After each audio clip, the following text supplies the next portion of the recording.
Écoute-moi bien. Si tu continues à faire ce que tu fais actuellement avec les femmes, dans 5 ans tu seras exactement au même point. Seul, frustré, en train de te demander pourquoi les connards ont toujours plus de succès que toi. On t'a conditionné à croire que les femmes sont fragiles comme du cristal, qu'il faut les traiter avec une extrême délicatesse, que l'amour, c'est être un chevalier en armure. Faux. Chaque fois que tu as suivi cette voie, tu as fini le cœur en miettes. Et à force d'échecs, tu as commencé à comprendre une chose. Les règles sont toutes autres. Ce n'est pas par la complaisance que tu gagnes leur amour. C'est par la polarité, par le respect, par le leadership. Pas en les brisant physiquement, mais en les déstabilisant psychologiquement, stratégiquement. La vérité inconfortable. On t'a condamné à l'échec en te cachant une vérité. La douleur, quand elle est bien administrée, est un carburant d'attraction. Ce n'est pas de la cruauté. C'est une dynamique ancrée dans la biologie humaine. Quand tu évites à tout prix de déranger une femme, tu lui dis une chose. Je ne vaux pas assez pour prendre le risque de te perdre. Et cette posture te condamne. Les femmes ne tombent pas amoureuses d'hommes qui les adorent aveuglément. Elles tombent amoureuses de ceux qui leur résistent, qui les défient, qui savent où ils vont, sans chercher leur approbation. Pourquoi elles te testent toujours? Lorsqu'elle te teste, et elle le fera, si tu cèdes, tu rates un test ancestral. Elle veut voir si tu peux maintenir ton cadre. Si tu résistes, sans cruauté mais avec fermeté, elle reconnaît en toi un homme solide. Les relations sont comme des aimants. Elle incarne le pôle négatif, l'émotion, la réceptivité. Toi, tu dois incarner le pôle positif, la rationalité, la décision, la constance. Si tu deviens plus émotionnel qu'elle, tu détruis la polarité. C'est fini. La règle de Machiavel pour l'amour. Machiavel l'avait compris il y a 500 ans. Le pouvoir qui n'est pas exercé disparaît. L'amour qui n'est pas mérité par le respect se transforme en mépris. Ce principe ne s'applique pas à ta mère ou ta sœur, mais à celle que tu veux séduire, il est fondamental.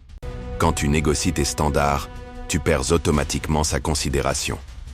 La première leçon, le test de l'horaire. Tu proposes un rendez-vous à 19. Elle veut changer à 18. Si tu acceptes sans réfléchir, tu as perdu. Tu lui montres que ton temps n'a aucune valeur. La bonne réponse? Non, c'était 19. Sinon une autre fois. Pas de justification. Ton temps est précieux parce que tu le décides. Et là, tu vas ressentir une panique. Ton moi gentil voudra céder. Ignore cette voix. Elle est la raison pour laquelle tu es toujours perçu comme un plan B. La règle d'or de l'attraction. Dire oui te donne une chance. Dire non te fait gagner le jeu. Ce non n'est pas cruel. Il est essentiel. Il crée la rareté. Et la rareté crée la valeur. Lorsqu'elle sent qu'elle ne peut pas te contrôler, elle investit émotionnellement. C'est automatique. C'est biologique. Tu deviens un défi au lieu d'être une évidence. Le non comme arme royale. Le mot non est ton épée. Et il a 2 versions.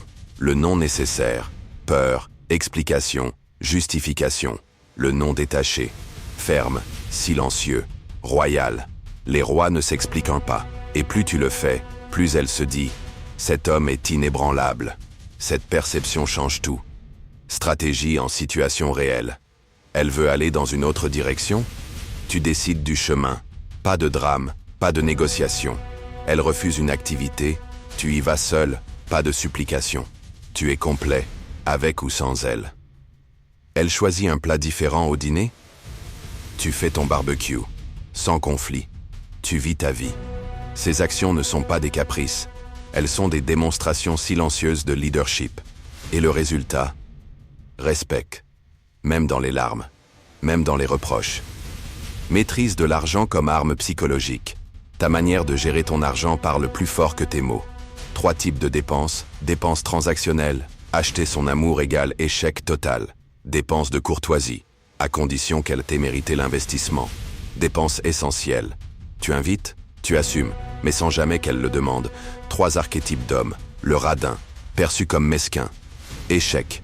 Le pourvoyeur passif. Guichet automatique. Pire échec. Le pourvoyeur dominant. Il dépense sans rien attendre. Parce qu'il est, tout simplement. Elle te demande un Uber alors qu'elle a été distante toute la semaine? Réponse, non. Silence. Changement de sujet. Quand tu sais dire non financièrement sans flancher, elle comprend que tu es un homme avec du jugement, pas une ressource à exploiter. Les tests les plus fréquents. Le test de jalousie. Mon ex m'a écrit hier soir. Ta réponse? Amuse-toi bien. Puis tu sors avec tes amis sans donner de nouvelles.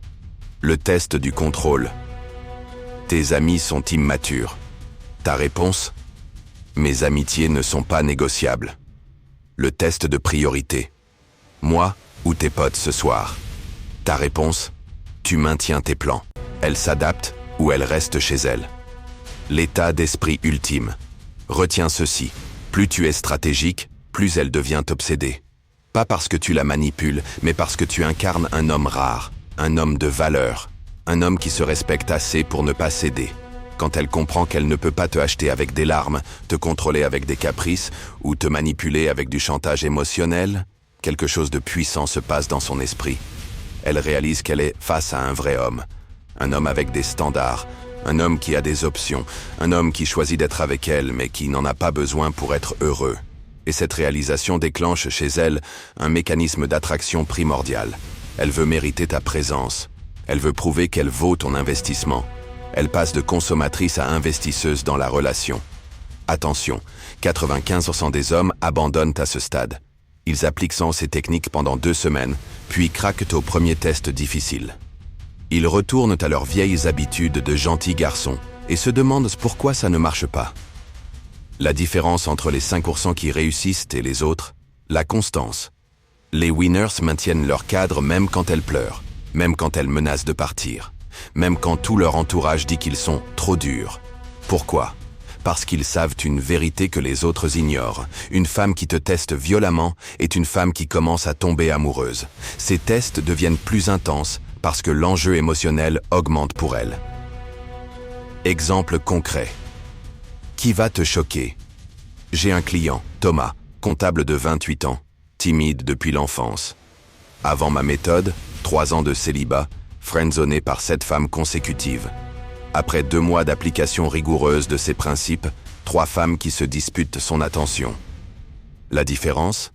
Il a arrêté de supplier et a commencé à sélectionner. Sa phrase préférée maintenant? Tu n'es pas obligé de rester. Cette simple phrase a révolutionné sa vie amoureuse. Pourquoi ça marche? Parce que ça communique une vérité puissante. Il a de la valeur et cette valeur n'est pas négociable. Dernier conseil qui vaut de l'or. La prochaine fois qu'elle te teste, compte jusqu'à 5 avant de répondre. Cette pause de 5 secondes fait la différence entre réagir émotionnellement et répondre stratégiquement. Dans cette pause, rappelle-toi, tu n'es pas là pour la convaincre de t'aimer. Tu es là pour voir si elle mérite ton amour. Cette simple inversion de perspective change tout. Si tu as regardé jusqu'ici, c'est que tu sais que quelque chose en toi doit changer. Tu n'es pas né pour ramper. Tu es né pour dominer ta vie, tes choix, tes relations.